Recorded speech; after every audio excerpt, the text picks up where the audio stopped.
it's Rena. I'm the Slow Knitter, broadcasting today from my house down in Santa Rosa Beach, Florida, which is near Destin, Florida. For those of you who know the area, we're in the Panhandle, Northwest Florida.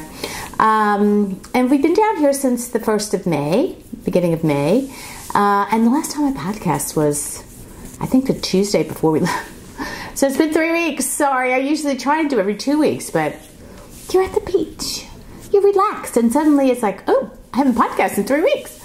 Anyway, I'm Rena. I'm the Slow Knitter from Atlanta, Georgia. You can find me on Instagram, YouTube, Facebook as the Slow Knitter, and on Ravelry, I'm known as the Slow Knitter ATL. Letter A, letter T, letter L, Atlanta. Stands for Atlanta.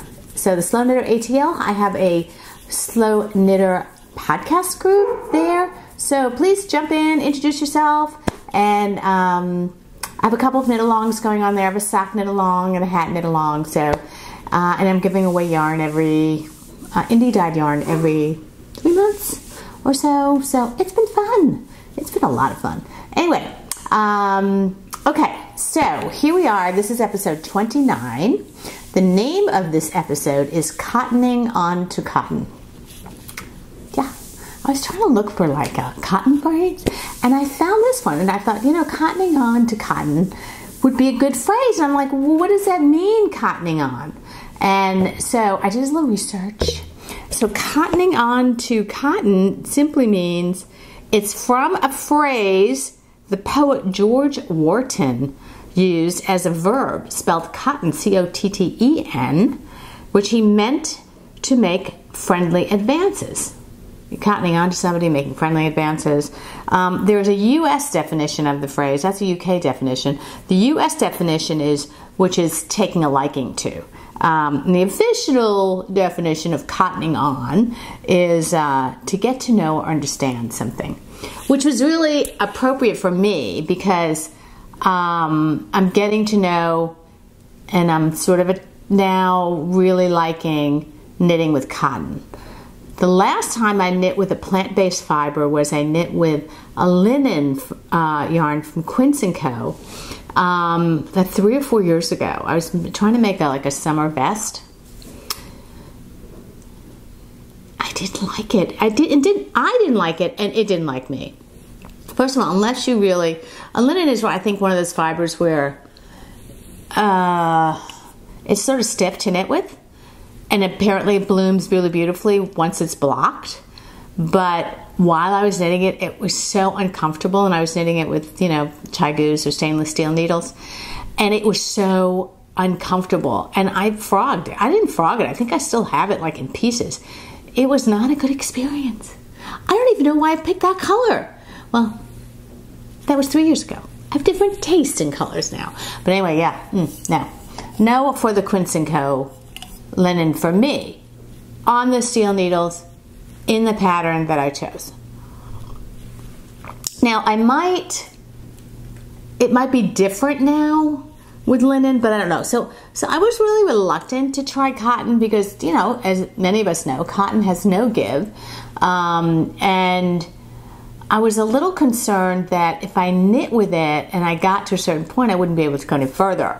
So at the retreat that I attended last month, there was a seminar on plant-based fibers or warm weather knits, and there was discussion on Quince & Co.'s cotton, and I think I mentioned this in my last episode, Quince & Co. cotton and Berrocco Corsica, which is a cotton cashmere blend, more cotton than cashmere obviously, but also Quince & Co.'s cotton, which is called Willet, is what they call cleaner cotton, which is more ecologically farmed, no pesticides, no processing of the cotton, really minimal processing. So I told you about that. So I dove right in and I decided I'm going to try cotton because when I'm down here, I have right on right now, this is my Helen Stewart Fairy Hill shawl. I did in small size. Everywhere you go here, if you're not outside, is super air conditioned.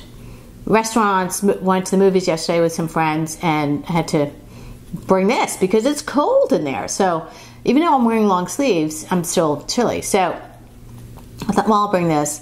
But I really need sort of a more cottony, lightweight shawl. So I decided to try the Quince & Co. cotton, cleaner cotton, Willet. And here it is.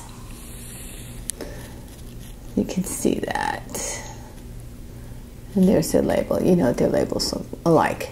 This is called Windlass. Windlass. W-I-N-D-L-A-S-S. I'll put the link below. And it's just sort of a neutral, sort of whitish gray color that would go with everything that I wear down here. This is why I brought this. This is pretty neutral blue. So I got 4 skeins of this to make the Soulbound shawl by Melanie Berg. Now, those of you who have been watching me know I'm like Melanie Berg fan. Crazy. I mean, this will be the 3rd Melanie Berg shawl I'm making. Anyway, so I went with the advice of the instructor, Megan Fernandez of Pom Pom Magazine.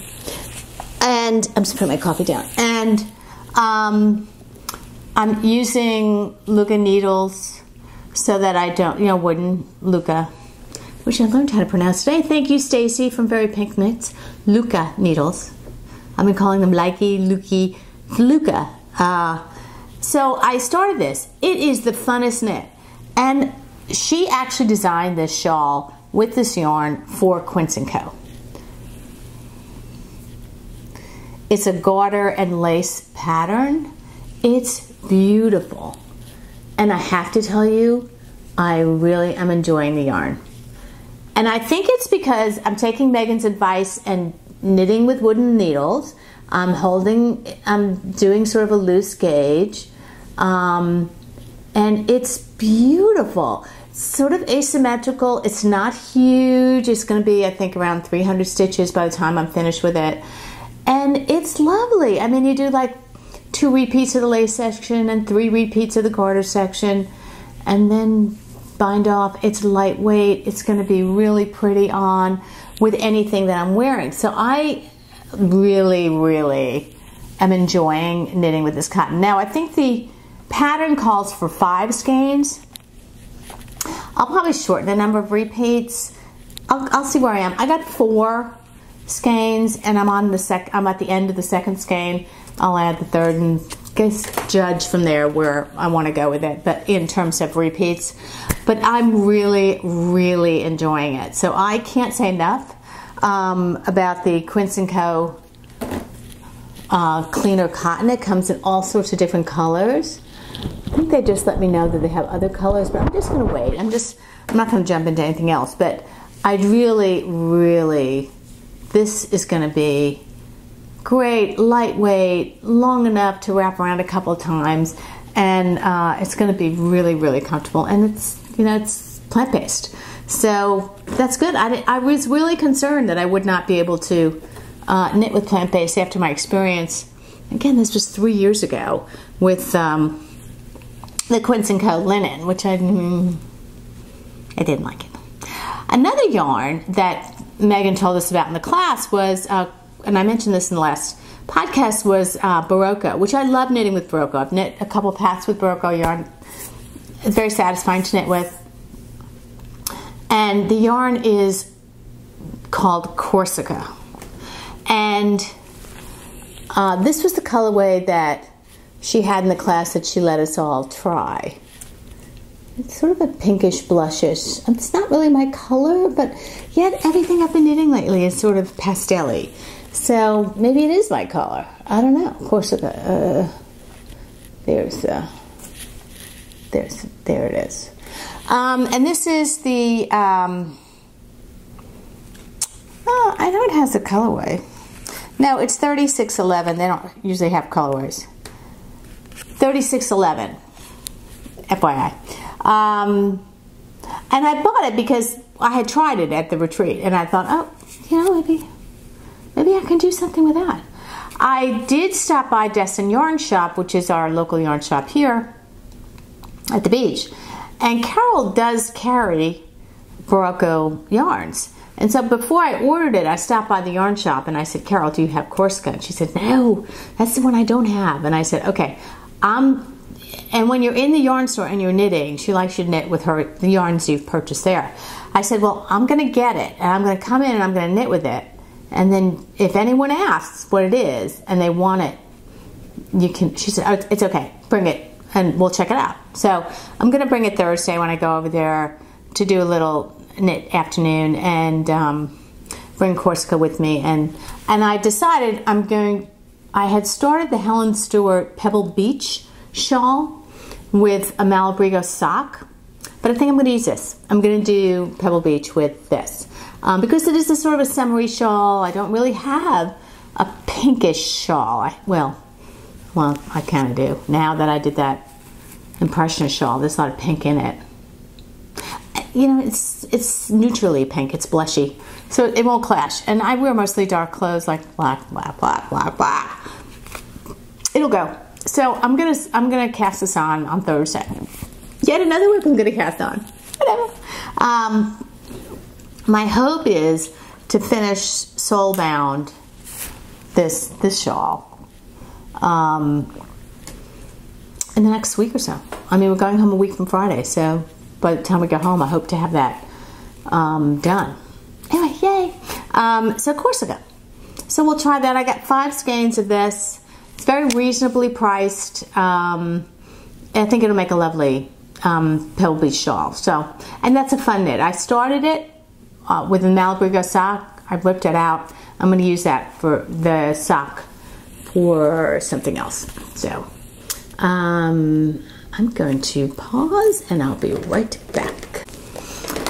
Okay, so since we're on acquisitions, I wanted to tell you about a book I bought, which, by the way, probably a lot of you already have. It's been out a long time, but it was recommended to me by Ann Budd at the retreat because I was looking for maybe better ways or different ways to do socks and heels, and I'm Heel Challenge, as many of you know. So she recommended that I buy the this book, which is published by Interweave, Sock Knitting Masterclass.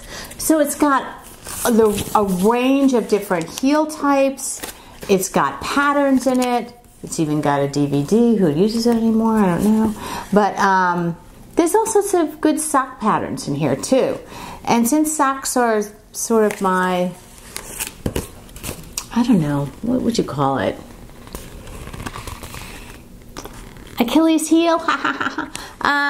I love sock knitting, and I'm anxious, happily anxious to get to the heel part because I don't know which heel I'm going to do. I've done a lot of afterthought heels. I love that.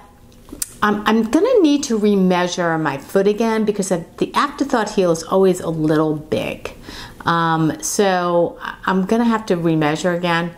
I did try the German short row heel on a pair of socks I did a couple months ago. That fits beautifully, but I struggle with the German short row heel in that it's very, there's lots of gaps in it, usually on one side for some reason. So I think it's a perfection thing. I think I'm going to start to perfect it. I did buy another sock pattern, which I admired using Spun Right Round. That is toe up using the Flegel heel, which my friend Yolanda from Happy Knits uses all the time. I'm going to try that next. I have so much sock yarn. So I have 3 or 4 sock blanks. I just could knit socks all the time. But I have such a long queue of shawls and garments I want to knit that socks are just going to have to be always an add-on. So anyway, so I'm gonna really study this book a little bit. She's a bit of a researcher scholar, Anne is, in terms of what it is, and I think the afterthought heel, I'm going to do some research on this. When it was renamed the afterthought heel, was it Elizabeth Zimmerman that renamed it that? But the original name for it is the peasant heel, which I learned from reading a little bit of this book. So it's called the peasant heel. So I'm going to research when it was started to be called the afterthought heel. I know in Elizabeth Zimmerman's book, I think it's referred to as the afterthought heel. I don't know. Interesting. I do like knitting the afterthought heel because I really, really like the just going on and on and on to the cuff. And I know you can do afterthought heel cuff down. I haven't done that, but it's in her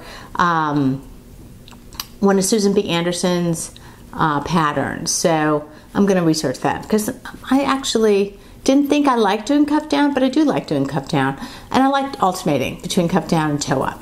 So speaking of socks, we will now move on to the finished objects, maybe half a finished object section. I have a hoe. Hold on, it's right here. My hoe is a sock, cup down, German short row heel. Here it is. It's not blocked. I usually like to block and put it on the pretty hangers to show. So when the second one is done, I will do that, and we'll go home and do that. It's just a vanilla sock. I usually follow Mina Phillips Knitting Expat's vanilla sock pattern. This is yarn from Yarn Inc. Out of Canada, and this is her Feathered Friends colorway, and it's in her, I don't know, it's one of her basic sock bases. It's lovely to knit with, and it just, when I first started knitting with it back in like end of February, it just made me so happy and want spring. It was so spring-like. So I usually do whenever I knit socks, I usually do them concurrently, tandem, whatever phrase people use these days. And I did with these. I started them at the same time. Well, I had such an incident with the second sock, with the other sock that I was knitting concurrently. I had to rip the whole thing out. I mean, it was, I'm sure if I was a fixture mistake expert, I could have fixed it, but I'm not a fixture mistake expert. I couldn't fix it. So I had to rip it all out. So here's where I am with the second sock. I'm only up to here. So, anyway, I use my Knitty by Nature. These always bring me. These are my sock progress keepers. I probably will also be through with this by the end of next week, because I only have like, I don't know, 40 more rows before I put in the heel, and that usually goes pretty fast. So, oh my God, it was. I couldn't fix it. I tried, but I just made it worse and worse and worse. I thought, you know what? I'm just going to rip the whole thing. The whole thing is gone. But anyway, so yeah, hoe. Also, while I was here, I decided to, let me see, Soulbound second shot, Hillary bandana. Wait a minute, I'll come back to that. Many of you know that I am, because I talk about it constantly, I'm like afraid to like dive into it. Many of you know that I'm going to be doing an Amy Herzog sweater. In fact, I signed up for her newsletter to jump in and get her sweater box. She has a sweater box where she puts yarn and pattern and access to her of why you're doing it. It's like a big deal. I'm going to do her sweater. Yeah. Anyway, it's knit with holding two yarns together, two Shibui yarns, Staccato and Pebble. I think I've shown this to you before. And for those of you who have not been here before, this is your opportunity. It's Shibui. I've not knit with Shibui before, but it's really beautiful. And my good friend Carol made a whole sweater of Shibui. It is gorgeous. So I thought, you know what? Now's the time. This is Shibui in the, it's Staccato, it's superwash merino and silk. And the Pebble is recycled silk, merino, and cashmere. So you hold these two together.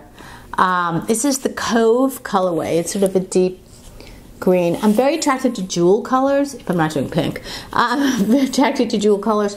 So hold this together. So Amy Herzog and I am also a swatcher. By the way, whenever I make a sweater, which not too often, by the way, my attempts have always been to do a swatch. And I find them pretty accurate for me. And I'm getting better at it. So I did 2 swatches because the needle recommended in the pattern is a size 6 needle. And this was the swatch I did with size 6. And I find it a little, I have a loose gauge, by the way. I knit with a really loose gauge. So I thought, let me try a 5. And I think the 5 is going to be the one. So this was the 6 swatch. And I did block them. I did soak them, block them. So I think it's going to be the 5. But I'm going to go home. I have a, I don't have my gauge ruler here. What the hell? Why did I put a gauge ruler in my, whatever. Anyway, so I think it's going to be the 5. So because of my loose gauge, I'm going to try it. There's a lot of very positive ease to this sweater. It's a cardigan. And again, excuse me for those of you who already know this, you start from a cuff and you build around the back. It's a different construction that I'm used to because I've just done raglan. So yeah, and that was one of my intents, was to bring this so that I could do the gauge swatch and then start. But I'm going to go home and measure, make sure it's absolutely right, and then it looks like it's going to be a size small, and then I'll get going on that. So that's fun. That was sort of my intent. I did a little mini swatch before, but I wanted to do the whole 4-inch swatch, and see, and also get used to holding them 2 together, because I'm not experienced in holding 2 yarns together. I did a little bit of stranded color work this last year, and I am used to holding the yarn in both hands, although the tension is not right. It's getting better. But holding 2 yarns knitting at the same time is new to me, so I'm looking forward to that challenge. So yeah. The other thing, this is my new rule. For those of you who know, I have so many whips. I'm not kidding. It's a little embarrassing.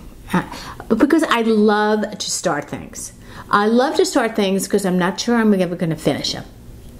Because if I get bored with it, or maybe I don't like it, how am I going to know unless I start it? That's my justification for constantly starting.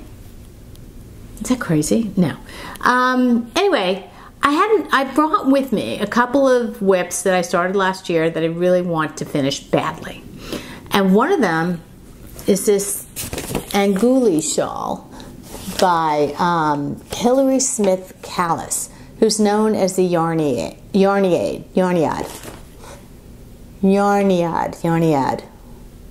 But I love it because it's a bandana, but it looks like it's a shawl. And you know what? There's nothing difficult about this knit, except I must have gotten bored or something else hit me that was more attractive or something. I don't know. Anyway, I went ahead. I'm reaching over.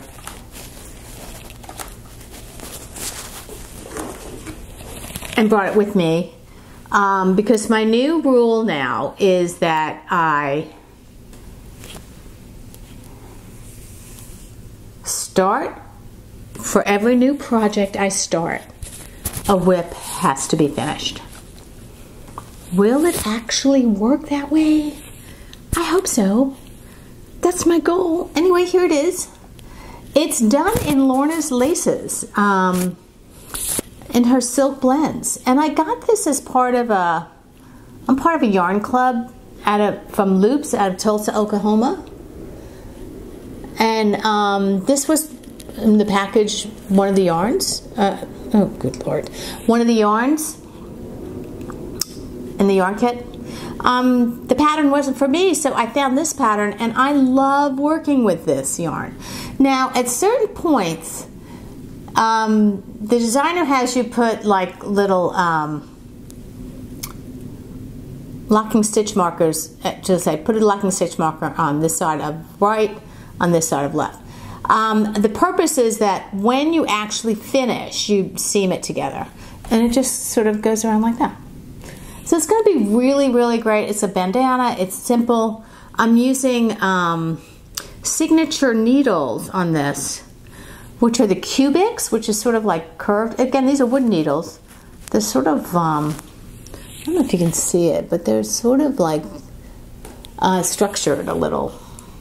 Got ridges all around them. It's lovely to knit. It's fast, and if I just pay attention to it and give it its love, its due love, it will get done. Okay, so that would be one whip off. I also brought the another whip that I love doing, which is the Helen Stewart Vila wrap, and I brought that with me, but I have to tell you the truth, I love that shawl and I want to give it proper attention. So I want to get the Anguli, because it's small-ish, Anguli cowl off the needles, finish what I have, finish Soulbound, and get back to the Vila wrap. That would be another whip that I need to finish. After I finish this, let me show you what this is. My friend Teresa and I had a pact that we would do 2 projects by the end of May. She has already won the pact. I didn't know that there was a winner, but there is a winner in my view. She was going to do a shawl, finish a shawl, a hat, and some socks. She's finished the shawl. She's finished the hat. She's on the way to finishing the socks. I have a sock and a quarter. I was going to finish this other shawl, but what did I do? When I came down the beach, you should see when before I come, like gathering all my things I'm going to bring, my camera equipment, my work, my whips, my stuff. I had left one ball of yarn at home in order to finish my wonderful, gorgeous, fun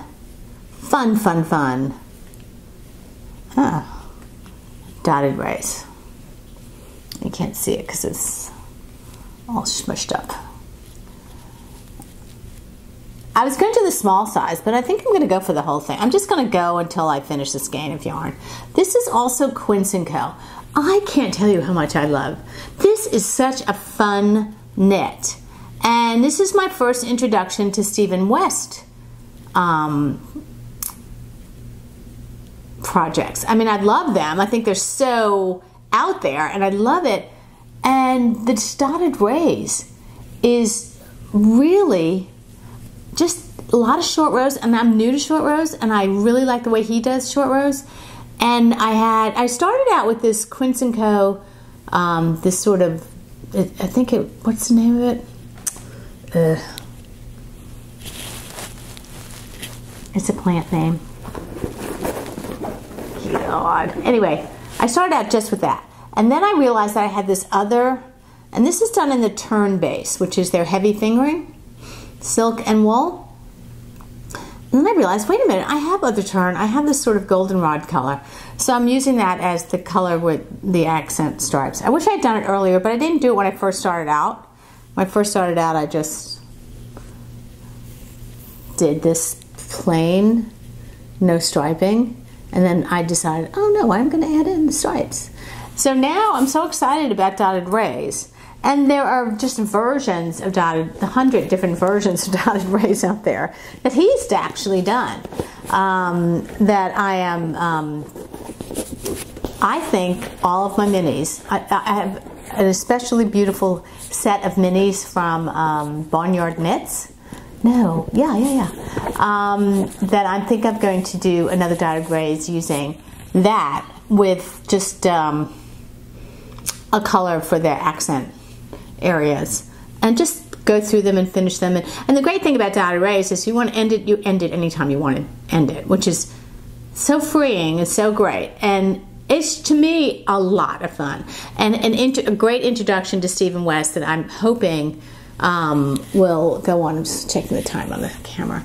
I'm hoping we'll go on for a while. So, I'm just easing my way into Stephen West. So that is just fun.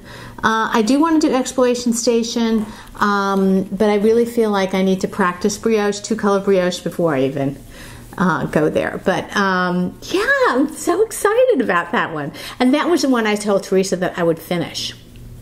I would, if I had that wherewithal to bring the extra skein. So that is so fun. That Stephen West project is so fun. I almost didn't put that down. Okay. What have I been up to? I did the Impressionist shawl from Helen Stewart, Curious Handmade. I did the whole mystery knit along. I was able to finish it. I did a lot of the pastel colors reminiscent of Degas and Monet. But I have a really severe, very severe long shawl project hangover. I mean, it was fun while I did it, when I was doing it, but it was just so interesting, like changing yarns and lace, and she just kept it so interesting. But I really have a hangover. I mean, it's tough for me to do long rows. It takes a very long time. That's why I'm slow.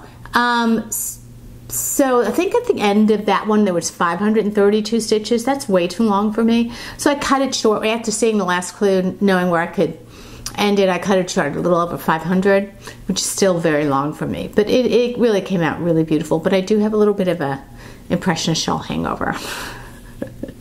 I haven't even worn it yet. I can't wait to wear it. I'm going to a wedding up in Connecticut at the end of June. And I'm going to bring that with me. I don't know where I'm going to wear it or how I'm going to wear it, but I am going to bring that. Now, I also brought some knit picks with me. This is knit picks in the, this is Felice. And I don't know what the color is. It's just the number 18511. Isn't it beachy summery? So I'm going to try to knit some socks. If I finish these socks in time, I'll cast on the Felice, because everyone loves knitting with Felice. Every sock knitter I've come across. I don't think I'll do vanilla. I think I'll do one of my favorite, I have a couple of favorite, very easy peasy sock patterns. One from Mina Phillips, which is called the Avenues, which I love that. It's a slip stitch. Another one is called, very simple ribbing pattern. Just vanilla socks are fine, but sometimes I get too bored. I want to do some sort of patterning. So I'll do it to Felice. And I've seen some patterning on Felice. So, also, I want to give a shout out to my new friend, my new Ravelry and Insta friend, Karen, who's from California. She reached out to me on Ravelry. She had happened upon my podcast and saw that I was talking about MS. And for those of you who don't know, I have multiple sclerosis, so which really just makes me walk wonky and stuff like that. I'm very fortunate in that I don't have any kind of concentration or problem. I get tendonitis. It just affects my right side. So, and I'm right hand dominant. So sometimes it just exacerbates that. But anyway, she actually teaches knitting to an MS group in California, which just thrilled me to death. And so I want to give her a shout out. Thank you, Karen, for reaching out to me. We are now Insta friends and Ravelry friends. And she also told her MS group about me. And so, hi girls, hope you enjoy this podcast if you tune in. Hope everyone's feeling all right, and hope you love your knitting. And knitting is really, really good for, well, it's just good for everybody. I mean, it's good for everybody. In fact, I'm gonna get an article that I saw about having hobbies, and I will, that's what happens to me, is I sort of overload everything and then I can't find something that I'm looking for. So bear with me, there it is. I'm just going to come right back and tell you about an article I found. Hi again. Okay, I found it. In the New York Times a couple of weeks ago, there was an article on the case for having a hobby, and that people have gotten so involved in their work lives that they really neglect projects or hobbies that they have that can really take them away from that everyday pressure of work and stress and concentrate on something that they really love to do. And they talked about guitar playing and sewing, and they talked about gardening, and they talked about a lot of different hobbies, and one of them was crafting. And we've seen the articles before about how knitting is very therapeutic, and so they also touch on that. So I will put a link to the article below so you can enjoy it as well. All right, now I just want to also give a shout out to my International Virtual Knit Night group, which, by the way, I'm sorry I haven't been around for a while, but I will be on.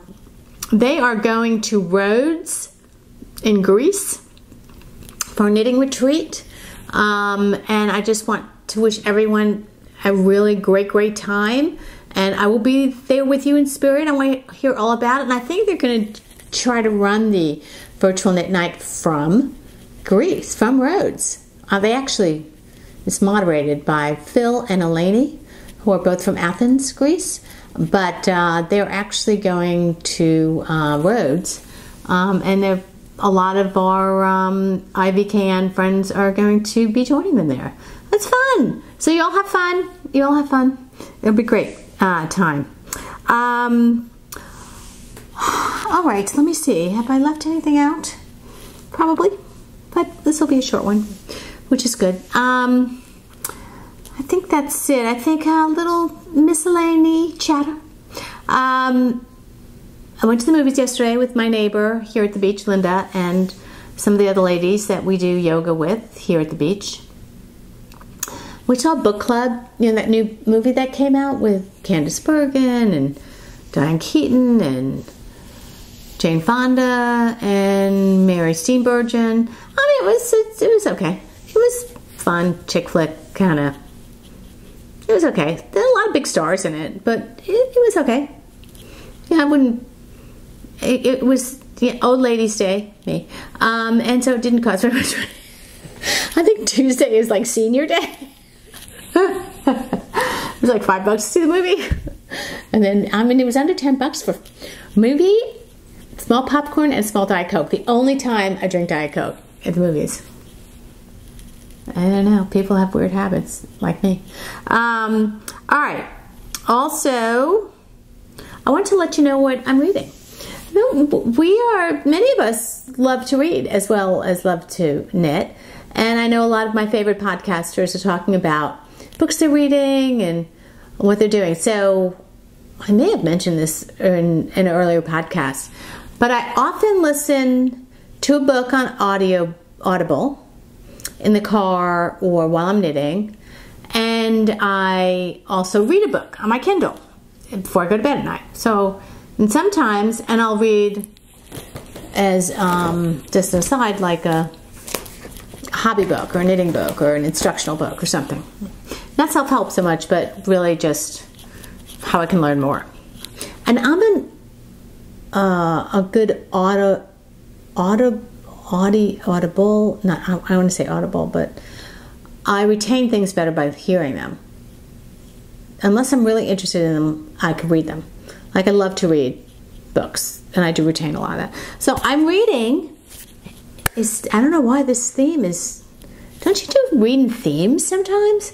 So I'm reading on my Kindle, bestseller, I think it's a prize winner, Booker Prize winner, book called Pachinko.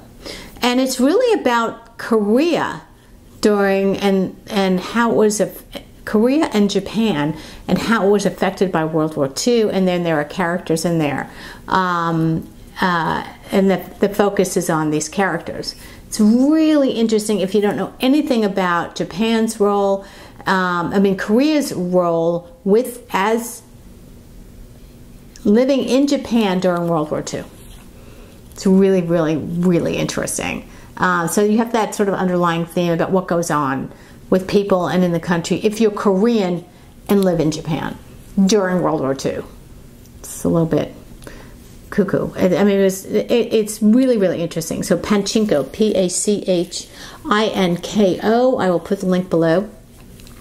And on Audible, I'm listening to The Tea Girl from Hummingbird Lane. Tea Girl from Hummingbird Lane. It's by Lisa C. S-E-E. She's written a lot of books about being Chinese, living in America or in China. This one focuses on harvesting a certain kind of tea in China, from the foothills of China. It's very, very interesting. It does sort of go on a little too long. However, I am a big Lisa C fan, so I'm sticking with it. And now towards the end, things are really picking up. I'm almost at the end of it. So I recommend both.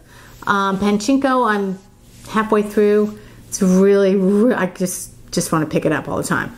And any books that you would like to refer to me, do so. I'm going to open a thread in my Slow Knitter podcast groups about books and knitting. And there's also, I think, a hashtag on Instagram about that as well. And so I get a lot of good referrals from that. I also read Kristen Hanna, who wrote The Nightingale.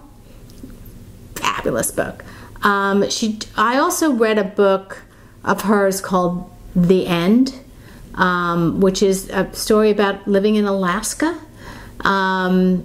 That is a really good book, so I will also recommend that, and I'll put all those links below. All right, so the beach has been nice. Went to the beach yesterday, did a little knitting on the beach. We're coming up to Memorial Day weekend. People are starting to come in now. And this week, a lot of high school graduations last week and graduations, so a lot of them are now coming to the beach to celebrate, which is great. Not so great for locals because suddenly all the grocery stores are more crowded and everything's more crowded, but that's okay. And we'll stay here through next Friday because Saturday is the turnover for rental properties. There'll be a lot of traffic going home, so we're going to leave Friday. We're going to leave a day early to avoid the rental turnover traffic going back to Atlanta. It's a very popular destination from Atlanta. Yeah, it's been fine. The only thing that's been a bit of a downer here is this is what's called yellow fly season. There are these biting, stinging flies. They're yellow. That's why they call it yellow flies. Here in the Panhandle. Well, I don't know where else they are, but I know they're heavily in northern Florida here. They get very, very heavy during May. This is sort of their start of their season. Last summer, I remember being here in August, and they were still out biting. Not as badly, but they were out. What a lot of the pest control people here give out are these balls. It's like these beach balls that you put tar all over and you hang them.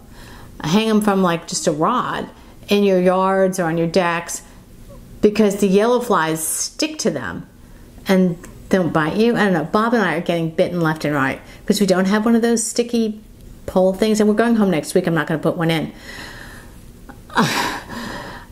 It's hard to go out in the yard without getting bitten, and I personally, now it's been a couple of years since I've got my first bite, so I'm building up some immunity to it. But it really, think a really bad mosquito bite that won't go away for days. I'm talking about days. I'm not talking about you get a mosquito bite, put something on it, it goes away. No. Bob's getting bitten left and right because he still wants to take the dogs to the dog park. I won't go. I won't subject myself. I was sitting on the porch knitting the other morning, and I got bitten by a yellow fly. Like, it's okay, whatever. They're not on the beach though, thank goodness. Went to the beach yesterday, they're not on the beach. And I made an executive decision for our household that we are no longer schlepping beach stuff to the beach. There's services here, and they're actually not that expensive, and the amount of time we go to the beach, because the locals don't go to the beach very much. Those of us who live here don't go to the beach very much.